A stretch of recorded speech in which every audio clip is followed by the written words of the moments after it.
Pas vraiment, mais par la force des choses, si l'on peut dire. C'est-à-dire qu'il n'y a pas de frontière entre le civil et le militaire. Et à l'origine, par exemple, pour l'usine de La Hague, c'était de produire du plutonium à des fins militaires. Si par la suite c'est devenu un commerce à l'échelle internationale avec l'Europe et avec le Japon. Mais à partir du moment où on a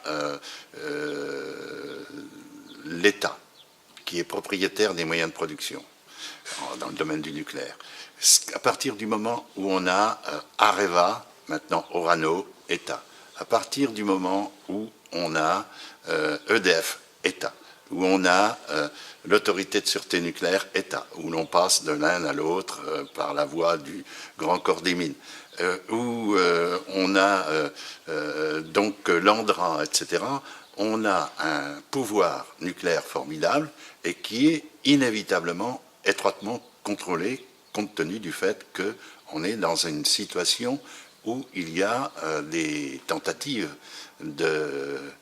pas seulement par des djihadistes, d'autres éventuellement. Quand on a plusieurs dizaines de tonnes de plutonium stockées à 25 ou 30 mètres sous terre à La Hague, quand on a une centaine de réacteurs en attente d'être retraités ou bien de n'être jamais retraités dans les piscines de La Hague, il est évident que c'est très difficile de faire en sorte que les travailleurs aient un pouvoir de décision, que les voisins des unités de production également, que ceux qui se plaignent des éventuelles pollutions et surtout des risques d'attentats ou des risques d'accidents, eh bien, ces gens-là sont évidemment extrêmement contrôlés. C'est un appareil centralisé, militaire, policier. Et on a à Flamanville et Les Pieux 2 gendarmeries. Donc on a eu au début des travaux de Flamanville, pour les 2 premiers réacteurs, on a eu une brigade de la gendarmerie mobile 80 qui était là en permanence. Une fois que l'on a les grillages, ça ne suffit pas. Surtout qu'on peut avoir, dans la période actuelle, ce qu'on appelle des agents dormants.